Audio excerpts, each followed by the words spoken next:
मुखबिर से पुलिस को सूचना मिलती है कि एक 13 साल का बालक है जो चाय की दुकान पर काम करता है और वो जो चोरियां किया करता है।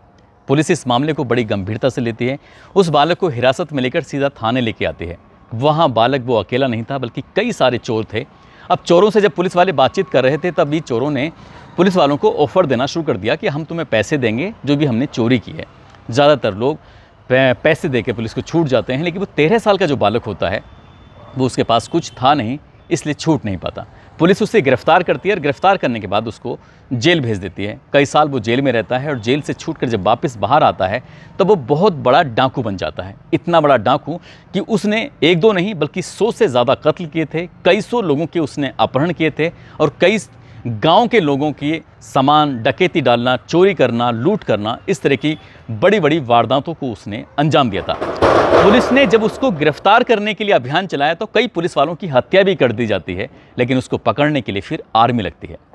आर्मी उसको गिरफ्तार तो करके लेके आती है, लेकिन उसके लिए लगभग 21 दिन का समय लग जाता है। पुलिस जब आर्मी गिरफ्तार करके लेके आती है तो ये मामला सोशल मीडिया पर वायरल हो जाता है। लोग कह उठते हैं कि एक डाकू को पकड़ने के लिए पूरी की पूरी आर्मी लगाती। यदि पड़ोसी मुल्क भारत से झगड़ा हो जाए, भारत से जंग हो जाए तो शायद तुम कभी जीत नहीं पाओगे। आज की कहानी एक ऐसे डाकू की है जिसे लोग छोटू के नाम से बुलाते हैं और जो पड़ोसी मुल्क में वो सबसे बड़ा डाकू था।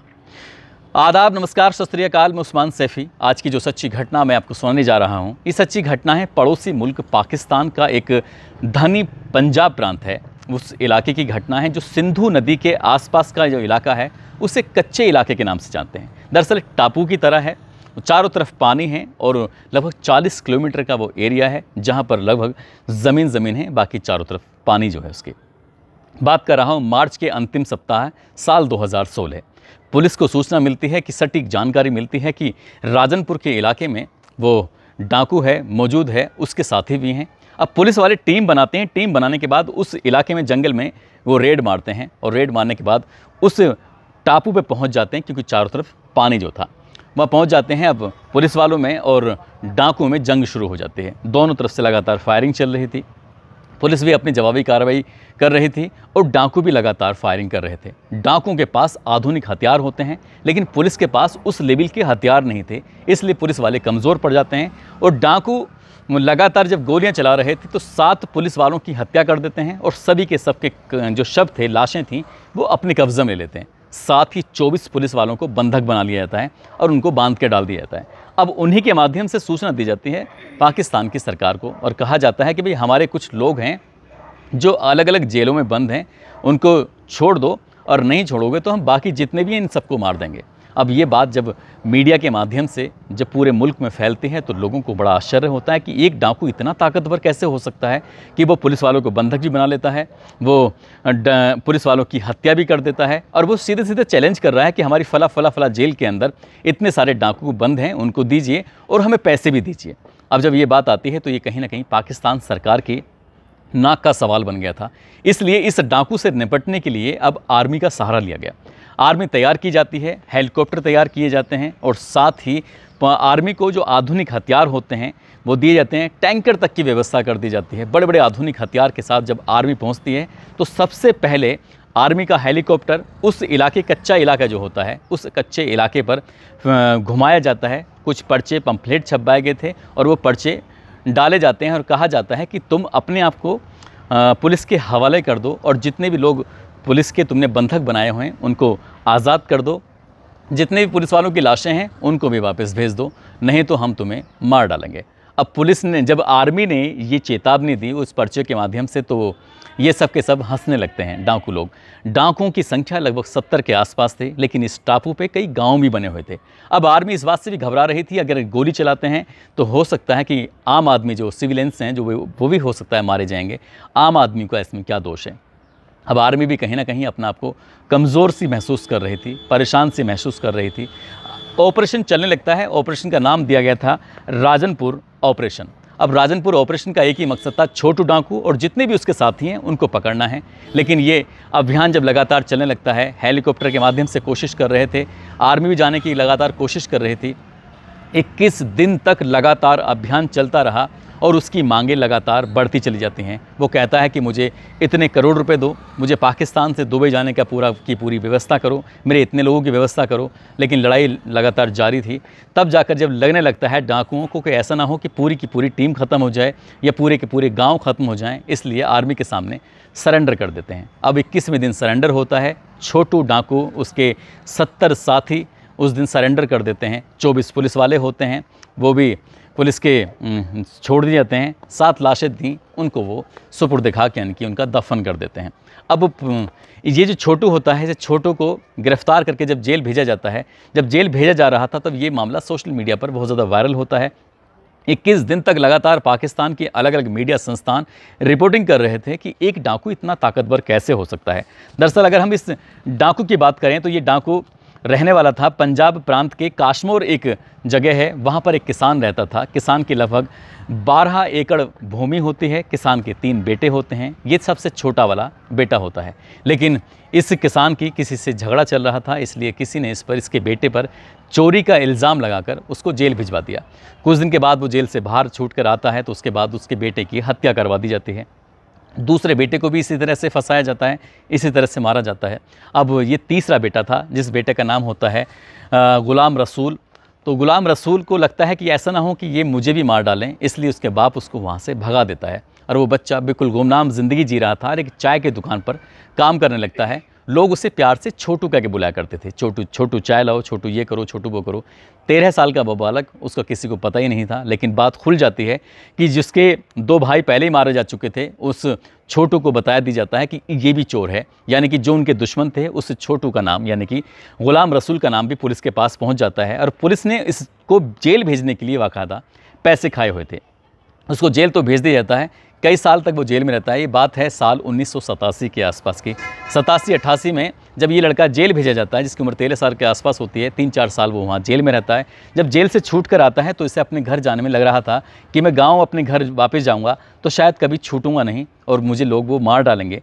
इसलिए उसने उस जंगल के इलाके की राह पकड़ी। जैसे क्या इंडिया के अंदर चंबल का इलाका है, जहाँ पर अलग अलग एरियो में डाकू रहते हैं, जो कई प्रांतों को मिलकर चंबल का एरिया बनता है। वैसे ही ये राजनपुर, रहीम यार खान, ये लगभग 40 किलोमीटर का ऐसा एरिया है जो सिंधु नदी के किनारे पर है। वो टापू टाइप का बना हुआ है, चारों तरफ पानी होता है और वहाँ पर घने जंगल हैं। उस जंगल में ये बालक पहुँच जाता है, जिसकी उम्र लगभग 17 या 18 साल के आसपास हो चुकी थी। जब ये वहाँ जंगल पहुँचता है तो वहाँ पर इसको एक बाबा मिलता है, बाबा लवांग, जो कि मशहूर डाकू था।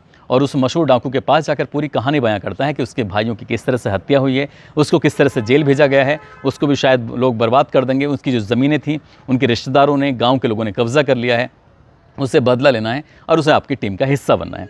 बाबा लवांग जो डाकू था उसके वो हिस्सा बन जाता है, उनकी टीम के लिए काम करना शुरू कर देता है। ये बालक कम पढ़ा लिखा ज़रूर था लेकिन दिमाग से बड़ा ज़हीन होता है, होशियार होता है और बाबा के लिए अक्सर काम करता था। उम्र इसकी सबसे कम होती है, इसलिए दुकान पर भी इसको छोटू के नाम से बुलाया करते थे और वैसे भी इसको छोटू के नाम से ही बुलाने लगते हैं। अब ये छोटू जंगल में रहता है और लगातार अपहरण, हत्याएँ, इस तरह के मामलों में वे अंजाम देने लगता है और इसी तरह से लगातार कई साल बीत जाते हैं। साल 1995 के आसपास की बात है, पुलिस की मुठभेड़ होती है और बाबा लवांग की हत्या कर दी जाती है। और जैसे ही बाबा लवांग मारा जाता है तो गैंग पूरी तरह से टूट जाता है। लेकिन छोटू अब छोटू नहीं रहा था, वो बड़ा हो चुका था, काफ़ी समझदार हो चुका था, इसलिए उसे जिम्मेदारी दी गई उस गैंग की ओर लीड करने की। अब वो खुद को उस गैंग को लीड करने लगता है। अब उसने बहुत सारे लोगों का अपहरण करना शुरू कर दिया, घरों में जाकर लूट करनी शुरू कर दी, डकैती डालनी शुरू कर दी और पैसे कमाने शुरू कर दिए। लगातार वो ऐसे ही कर रहा था और एक बार उसको मौका मिलता है साल 2005 में। साल 2005 में सिंधु नदी के किनारे पर एक बांध बन रहा था, साथ ही हाईवे बन रहा था और उस हाईवे का कॉन्ट्रैक्ट दिया गया था चीन को। चीन के लोग, चीन के इंजीनियर वहाँ पर काम कर रहे थे। साल 2005 में ये चीन के 12 इंजीनियर को अपनी हिरासत में ले लेता है, अपनी गिरफ्त में ले लेता है, उनका ये अपहरण कर लेता है और अपहरण करने के बाद सीधा ये पहुँच जाता है अपने उसमें टापू में। और टापू में जाने के बाद फिर पुलिस वाले वहाँ पहुंच ही नहीं सकते थे क्योंकि इसने जो उसकी वहाँ की लोकल की इसको बहुत अच्छे से जानकारी थी और ये सूचना भिजवाता है कि भाई मुझे बहुत सारे पैसे चाहिए, साथ ही मेरे जितने भी लोग हैं उनको छोड़ा जाए। अब ये बात न केवल पाकिस्तान में रह जाती है बल्कि चाइना पहुंच जाती है कि चाइना के इंजीनियर को एक डकैत ने अपनी गिरफ्त में ले लिया है, तो सरकार झुक जाती है उन इंजीनियरों को छुड़ाने के लिए।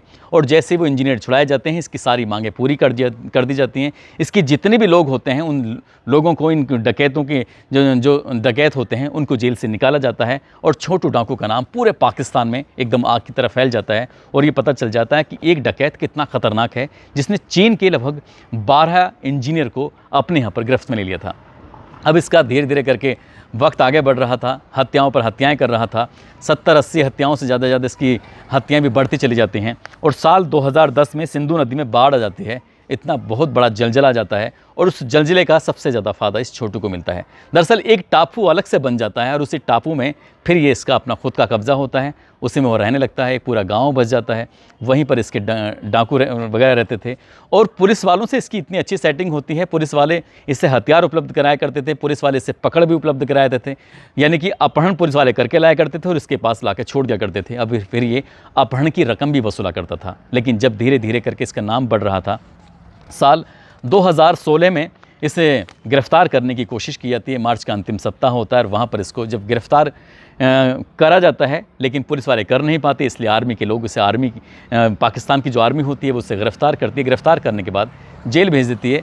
70 डाकू होते हैं जिसमें इनका मुखिया होता है छोटू, और छोटू डाकू भी जेल जाता है, मुकदमा चलाया जाता है और लगभग 18 हत्याएँ इसमें साबित भी हो जाती हैं। 18 हत्याओं पर इसके 19 साथियों को छोटू समेत फांसी की सज़ा का हुक्म दिया जाता है कि इसको फांसी की सज़ा सुनाई जाए। बाकी के लगभग जो लोग होते हैं इसके डकैत होते हैं, उसके सदस्य होते हैं 50 या 51 के आसपास, सभी को उम्र कैद की सज़ा सुनाई जाती है। एक आध साल बीत जाता है, साल 2021 की बात है। साल 2021 में कुछ पुलिस वालों का फिर से अपहरण कर लिया जाता है और अपहरण करके ये कहा जाता है कि जो छोटू डाकू है उसको जो तुमने जेल में डाला हुआ है उसको हमें वापस दे दीजिए। लेकिन जिन डाकुओं ने उन पुलिस वालों को अपने पकड़ में लिया था, उन्हें अपनी हिरासत में लिया था, वो उतने होशियार नहीं थे जितना चालाक, जितना शातिर ये छोटू डाकू होता है। इसलिए पुलिस वाले उनकी पकड़ से छूट जाते हैं और आज भी छोटू सलाखों के पीछे है। और ये छोटू पाकिस्तान का सबसे बड़ा डकैत के रूप में मशहूर है, सबसे बड़ा डाकू के रूप में मशहूर है। आज भी इस पर केस चल रहा है। जैसे कि इंडिया के अंदर कई सारी प्रक्रियाएँ होती हैं, निचली अदालत और हाई कोर्ट, सुप्रीम कोर्ट, राष्ट्रपति, ऐसे ही वहाँ पर भी प्रक्रियाएं होती हैं। आगे इसको फांसी मिलेगी या नहीं मिलेगी ये तो खैर भविष्य के गर्भ में छिपा है। लेकिन छोटू से जब लड़ाई होती है आर्मी की, तो ये मामला बड़ा सुर्खियों में रहा था। साथ ही लोग ये कहने लगते हैं कि एक डकैत को पकड़ने के लिए आर्मी लगाई जाती है, यदि इंडिया से पाकिस्तान की जंग हो जाए तो फिर कैसे जीत हो पाएगी जब एक डाकू ही इतना परेशान करके रखा हुआ है। दोस्तों, इस पूरे घटनाक्रम को सुनाने का उद्देश्य किसी को परेशान करना नहीं है, किसी का दिल दुखाना नहीं है, बल्कि आपको जागरूक करना है, आपको सचेत करना है। आप जहां भी रहें अपना ख्याल रखें, सुरक्षित रहें। जय हिंद, जय भारत।